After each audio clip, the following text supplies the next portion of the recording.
বন্ধুরা, আজকে আমরা বানাবো চিকেন রেজালা। এটা একটা খুবই বিখ্যাত রেসিপি, ঠিক আছে। তো এটার জন্য আমি এখানে 1 কিলো চিকেন নিয়েছি। চিকেনটা একটা একটা করে ধুয়ে নিয়েছি, ঠিক আছে। তবুও একটু আর একবার এইভাবে করে জলটা ফেলে দিলাম। আচ্ছা, এইটাতে এখন আমি ম্যারিনেট করব কি দই দেব, ঠিক আছে। দইটা আপনি আধা কাপ মতন দেবেন। এটাতে একটুখানি দইটা একটুখানি বেশি লাগে, বড় কাপের কফি মাগের যেগুলো হয় সেইগুলোর আধেক মতন দেবেন।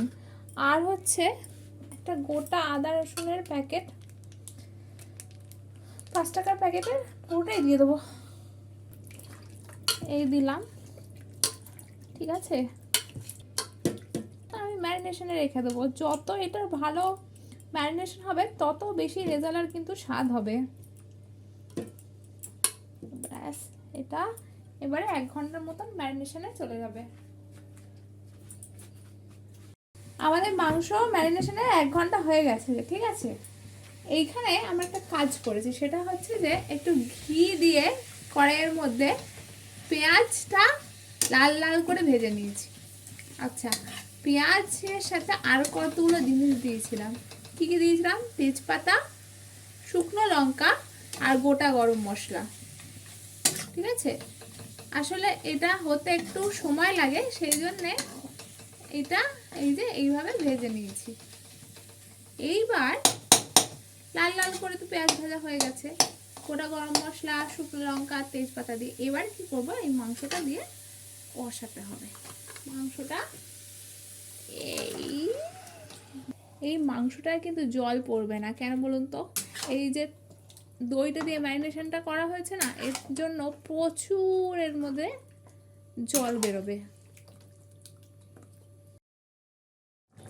এই যে দেখুন, আমি যেমনটা বলেছিলাম, হ্যাঁ, এই যে এই তেল দিয়ে দই দিয়ে ম্যারিনেট করা ছিল, তো সেই জন্যে কতটা জল বেরিয়ে গেছে। এই জলেই মাংস সেদ্ধ হয়ে যাবে, এক্সট্রা করে আর জল দেওয়ার কোনো দরকার নেই। এবারে এই মাংসটা আমরা কি করব, কিছু না, সিম্পলি চাপা দিয়ে রেখে দেবো। আচ্ছা, যতক্ষণ এটা মাংসটা সেদ্ধ হয়েছে ততক্ষণ একটা পেস্ট বানাতে হবে। এই যে একটা সাদা পেস্ট, এই পেস্টের মধ্যে কি কি আছে সেটা বলে দিই। মরিচ, ঠিক আছে।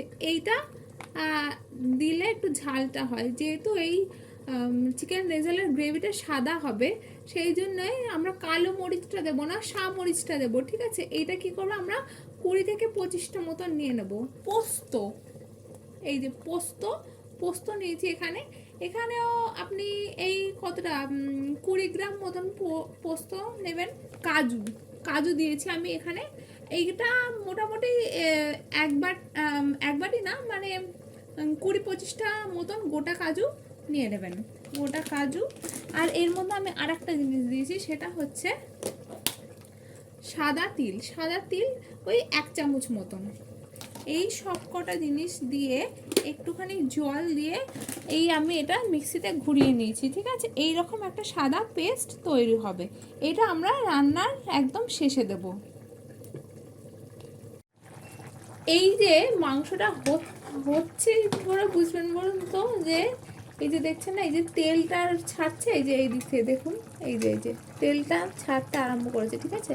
তার মানে মাংসটা প্রায় হয়ে এসেছে, কিন্তু এখনো হবে। দেখছেন তো, জলটা একদম টেনে গেছে, ঠিক আছে। মানে মাংসটা হয়েই এসছে। এবার আমরা কি করব, এবার আমরা যেটা করব সেটা হচ্ছে গ্যাসের ফ্লেমটা কমিয়ে দেবো প্রথমত। তারপরে এই যে পেস্টটা বানিয়ে রেখেছিলাম না, সেই পেস্টটা এবার উপর দিয়ে ঢেলে দিলাম। ব্যাস, কেল্লা ফাতে। সবাই করে, মানে একটু বাটির সাথে যেটা লেগে থাকে সেটা একটুখানি। ব্যাস,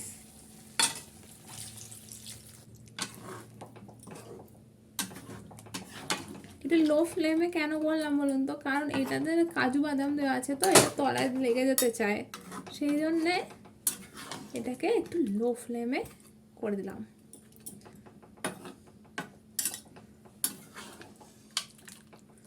অনেকে এর মধ্যে মাখানা টাখানা দেয়, কিন্তু সবসময় তো এত কিছু অ্যাভেলেবেল থাকে না, সেই জন্যে আমরা এইভাবেই করছি। আর একটুখানি জল দিয়ে দেবো, দিয়ে এটাকে ছেড়ে দেবো, ব্যাস। এর লাস্টে নামানোর আগে না একটু কেওড়া বা গোলাপ জল দেওয়া উচিত, কিন্তু আমার বোন না একদম গন্ধ সহ্য করতে পারে না এই সমস্ত, সেই জন্য আমরা 1 ফোঁটা আতর দেবো, 1 ফোঁটা মাত্র, ঢেকে দেবো।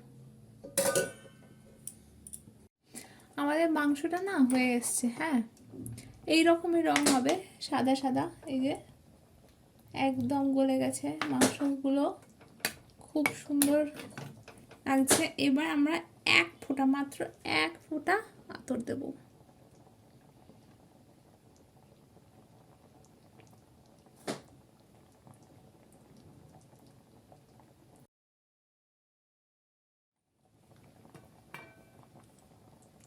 তাহলে জানাবেন কেমন লাগলো আপনাদের চিকেন রেজালা।